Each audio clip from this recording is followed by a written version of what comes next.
আসসালামু আলাইকুম। আজ আপনাদেরকে মাত্র 5 মিনিটে ক্রিম ছাড়া রেস্টুরেন্টের ক্রিমি পাস্তা বানিয়ে দেখাবো। এই ক্রিমি পাস্তাটা বানানো এত সহজ আর এত অল্প উপকরণ প্রয়োজন হয়, যেটা বানালে আপনি আর কখনো রেস্টুরেন্টে যেয়ে পাস্তা খাবেন না। আশা করছি আমার এই সহজ পাস্তা রেসিপিটা আপনাদের ভালো লাগবে। তো চলুন বানিয়ে ফেলি। তো প্রথমে আমি পাস্তার পানি বসিয়ে দিয়েছি। পানির মধ্যে এখন আমি দিয়ে দিচ্ছি লবণ। এখানে আমি আধা চা চামচের একটু বেশি লবণ দিয়েছি। সামান্য একটু সয়াবিন তেল দিয়ে দিলাম। পানিটা গরম হয়ে আসলে আমি পাস্তাগুলো ঢেলে দিয়েছি। দেখেন আমি এই ধরনের পাস্তাটা ইউজ করেছি, আপনারা যে কোনো ধরনের পাস্তা এখানে ইউজ করতে পারেন। তো আমি এখন পাস্তাগুলোকে 80% সিদ্ধ করে নিব। তো খুব ভালো করে বলক চলে আসুক। যখন এরকম বলক চলে আসবে আর পাস্তাটা একদম নরম করে ফেলবেন না, 80% সিদ্ধ করে নেবেন। 80% সিদ্ধ করে এটাকে নামিয়ে রেখে দিবেন। তো আমি এটা একটা চুলা রেখে দিচ্ছি, এটা সিদ্ধ হতে থাক 80%। তো আরেক পাশের চুলায় আমি আরেকটা প্যান বসিয়ে দিয়েছি, তার মধ্যে তেল দিলাম। তারপর এর মধ্যে আমি রসুন কিমা দিচ্ছি। একটু বড় সাইজের রসুন হলেও সমস্যা নেই, একদম কিমা করতে হবে না। তো রসুনটাকে আমি হালকা করে ভেজে নিচ্ছি। যখন দেখবেন যে রসুনটা হালকা একটু ভাজা হয়ে গিয়েছে, তখন আমি এর মধ্যে দিয়ে দিচ্ছি পেঁয়াজ কুচি। তো পেঁয়াজ কুচিটা দেওয়ার পরে পেঁয়াজ কুচিটা হালকা একটু নরম হওয়া পর্যন্ত ভেজে নেব, এটাকে লালচে করে ফেলবো না। রসুনটা দেখেন হালকা একটু বাদামি কালার হয়ে গিয়েছে। তো যখন এরকম নরম হয়ে যাবে, তখন আমি এর মধ্যে দিয়ে দিচ্ছি আদা রসুনের পেস্ট। রসুন পেস্ট আমি দিয়েছি প্রায় 1 চামচ, আর আদা পেস্ট আমি আধা চামচ দিয়েছি। রসুন আর আদাটাকে আবারও একটু ভেজে নিচ্ছি, এতে করে আদা রসুনের কাঁচা ফ্লেভারটা চলে যাবে। জাস্ট 1 মিনিট ভেজে নিলেই দেখবেন যে আদা রসুনের কাঁচা স্মেলটা চলে গিয়েছে। যখনই আদা রসুনের কাঁচা স্মেলটা চলে যাবে, তখন আমি এর মধ্যে দিয়ে দিয়েছি মাংসের কিমা। তো এখানে আমি 200 গ্রামের মতো মাংসের কিমা অ্যাড করেছি, এটা আপনাদের পছন্দ মতো দিয়ে নেবেন। একটু নেড়েচেড়ে মিক্সড করে নেওয়ার পরে এখন এর মধ্যে দিয়ে দিচ্ছি সামান্য একটু লবণ। এখনই বেশি লবণ দিবেন না। আধা চা চামচ গোলমরিচের গুঁড়া, তারপর দিচ্ছি লাল মরিচের গুঁড়া আধা চা চামচ। তো ঝালটা না আপনাদের পছন্দ মতো দিয়ে নেবেন। আমি একটু স্পাইসি খেতে পছন্দ করি, তাই ঝালটা একটু বেশি দিয়েছি। একটু নেড়ে চেড়ে মশলাটাকে কয়েক মিনিট আমি ভেজে নিয়েছি। তারপর এখন এর মধ্যে দিয়ে দিচ্ছি 1 টিস্পুন সয়া সস, তারপর দিচ্ছি আধা চা চামচ ওয়েস্টার সস। ওয়েস্টার সস না থাকলে না দিলেও চলবে। তো এখন আমি এই সব কিছুকে আবারও কিছুক্ষণ ভেজে নিব, এতে করে মাংসের কিমার ফ্লেভারটা অনেক সুন্দর হবে।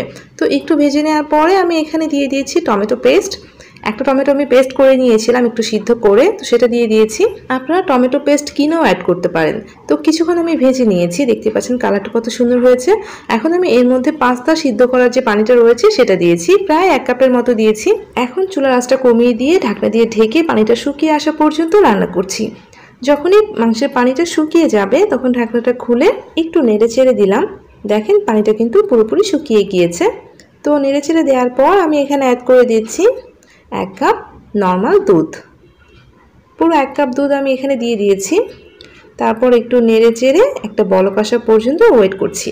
যখনই এমন বলক আসা শুরু করে দিবে, সে পর্যায়ে আমি পাস্তাগুলো এই দুধের মধ্যেই দিয়ে দিব।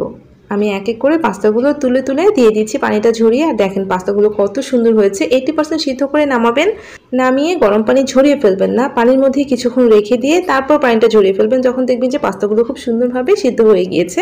এখন আমি এর মধ্যে আধা চা চামচের একটু বেশি চিলি ফ্লেক্স দিয়ে দিলাম। তো ঝালটা আপনাদের পছন্দের মতো দিবেন, আপনারা চাইলে চিলি ফ্লেক্সটা কমও দিতে পারেন, তবে পাস্তার এই আইটেমটা একটু ঝাল ঝাল খেতেই ভালো লাগে। তো চিলি ফ্লেক্সটা দেওয়ার পরে আমি দুধের সাথে ভালো করে মিক্সড করে নিয়েছি। এখন আমি এর মধ্যে দিয়ে দিচ্ছি টমেটো সস। আমি এখানে 1 টেবিল চামচের মতো টমেটো সস দিয়েছি, আর দিয়েছি 1 টেবিল চামচের একটু বেশি বাটার। আর এগুলো কিন্তু নামানোর আগে দিতে হবে, মানে এটা কিন্তু হয়ে গিয়েছে। দেখেন কতটা ক্রিমি হয়েছে।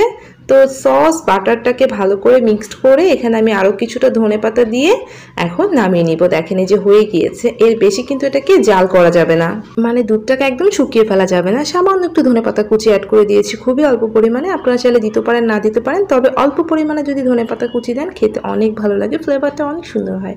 তো আমি দেখেন মিক্স করে নিয়েছি, এখন আমি নামিয়ে নিচ্ছি। এর বেশি সময় ধরে চুলায় রাখলে দেখা যাবে যে ক্রিমটা ড্রাই হয়ে যাচ্ছে। দেখেন এটা কতটা ক্রিমি হয়েছে। ক্রিম ছাড়াই যদি এত সহজভাবে ক্রিমি পাস্তা বাড়িতে বানিয়ে নেওয়া যায়, তাহলে আর রেস্টুরেন্টে যাওয়ার দরকার নেই। আশা করছি রেসিপিটা ভালো লাগবে। আপনারা একবার হলো বাড়িতে ট্রাই করে দেখবেন, এই পাস্তাটা খেতে অনেক মজা হয়ে থাকে।